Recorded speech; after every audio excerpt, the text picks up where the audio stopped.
Voi, che per la maggior parte siete più grandi di me e me lo insegnate, c'è più virtù nell'essere messi alla prova che nel passare una vita, un'esistenza senza nessuna fatica, senza problemi, senza essere messi in discussione. E in ciò, per chi avesse questa, tra virgolette, fortuna, perché nessuno meno male ce l'ha, tutti invece siamo messi alla prova. Abbiamo problemi, abbiamo sofferenze, e questo è proprio del nostro cammino. E fin qui stiamo dicendo una verità inutile, perché tutti lo sappiamo. Ma ricordare questo di fronte alla nostra madre, alla madre di Gesù, che è madre nostra, Maria di Nazareth, significa riscoprire quanto in realtà noi possiamo usufruire dai nostri patimenti, dal nostro stesso camminare, che è faticoso, come un cammino fatto a piedi, come più spesso si faceva in passato, e nel raggiungere una meta. Forse perché più spesso raggiungiamo facilmente le nostre mete, tanto più spesso ci accorgiamo del valore dei passi che noi facciamo. Mi sembra, non sono un esperto, che in sardo si ringrazi una visita benedicendo i passi dell'ospite che ci ha visitato. Deus ti benedica sos passos, mi sembra che almeno poi in alcune zone si dica. E sì, come Maria, tutti i cristiani, nei passi che mettiamo nel visitare il prossimo, il Signore ci benedice.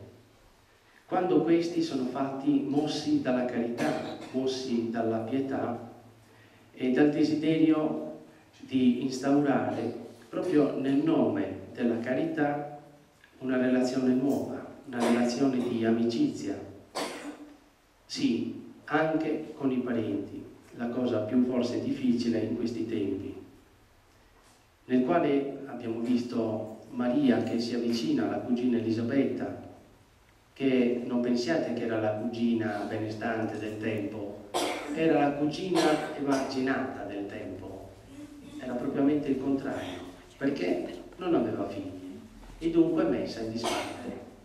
Nella cultura ebraica era molto più forte questo senso della generazione mancata, e per cui era mancata anche l'inserimento pieno nella società. Maria fa questo atto di reinserimento della cugina proprio nel momento in cui il Signore concede a lei, come sappiamo, i genitori di San Giovanni Battista, quello che verrà detto il Battista, visitandola per più di 3 mesi. Ecco, questo atto di generosità, al di là di ogni etichetta messa dalla società, è per noi esempio. Oggi, che celebriamo tanto più Maria, che è per noi un orientamento nuovo, e noi sappiamo che abbiamo sempre bisogno di un orientamento nuovo. Noi cantiamo spesso Ave Maristella, cantiamo Maria come punto di riferimento in una vita che è spesso burrascosa come le tempeste nel mare, e tuttavia coloro che vi navigano come noi abbiamo davanti un punto di riferimento che non ci fa perdere il senso di tutto.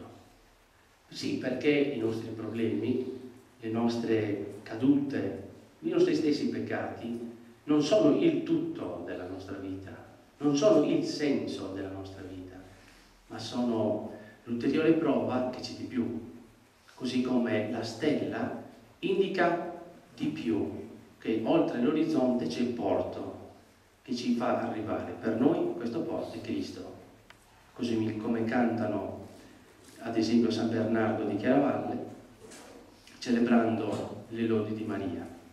E così anche noi vogliamo cantare in questo giorno come lei, imitandola, se non nella sua immacolata concezione, almeno nelle sue virtù, nel seguire Gesù, ossia nell'essere vera discepola sua, non solo nei momenti in cui Gesù fa i grandi miracoli, ma anche sotto la croce. E possiamo essere affidati a Giovanni, essere affidati a Maria, vicendevolmente, anche oggi, le nostre esistenze, le nostre famiglie. A Maria, che è il modello di ogni cristiano e che ha saputo dare in ogni generazione, e lo farà ancora, di essere segno di speranza, ma non una speranza che speriamo che ci arriviamo, speriamo che sia così, una speranza certa, perché anzitutto lei ha sperimentato. Oggi celebriamo il compimento nella vita, nell'esistenza di Maria, donna, creatura, umano come noi, della partecipazione della morte e risurrezione di Gesù, nella sua assunzione al cielo. Questa è una prova che, per come noi che celebriamo questa Eucaristia, diventa un'ulteriore prova e sostegno nel nostro cammino. Questo per dire che l'Eucaristia diviene per noi anche un modo per scacciare ogni disperazione, ogni scoraggiamento, ogni gettare la spugna, ogni nostra vigliaccheria. Di fronte a che cosa? Di fronte alla vita esigente della fede. Sì, la vita della fede, la vita di ogni cristiano è esigente. E il Signore, come dice la Sacra Scrittura, non chiede più di quanto noi possiamo dare, anzi, attraverso le prove ci dà la forza e anche ci indica la via per uscire da queste prove. E allora non scoraggiamoci ancora, non ci stancheremo mai di utilizzare le parole di Dante, in cui noi veniamo paragonati, speriamo di no, a coloro che, desiderando di ottenere una grazia, non si rivolgono a Maria. Saremmo miserabili, perché saremo come coloro che vogliono volare ma senza le ali.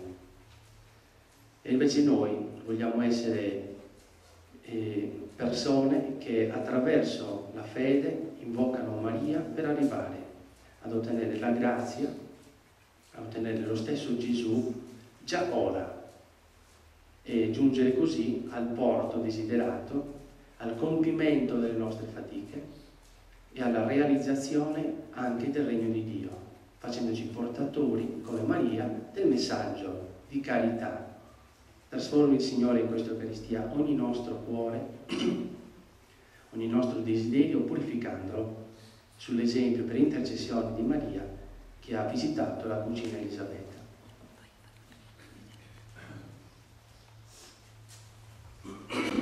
Dal 19 inizieremo anzitutto il triduo per la festa di Nostra Signora del Montenero, intitolata appunto questa chiesa a cui è intitolata, e poi si incrocerà con il 20 di sempre di questo mese, che inizierà la novena al Redentore sino al 31.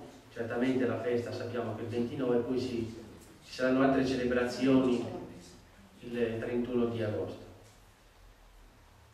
Dunque siamo tutti invitati a partecipare, anche a comunicare a chi volessimo rendere partecipe che la celebrazione sarà qui alle 18, sempre alle ore 18. Il Signore sia con voi. Vi benedica Dio Onnipotente, Padre, Figlio e Spirito Santo. Amen. La messa è finita, andate in pace. Rendiamo grazie a Dio. dimenticavo appunto di dire che anche il 18, il giorno prima, sabato, ci sarà anche qui la celebrazione eucaristica alle ore 18. Numero 51, Deus ti salve Maria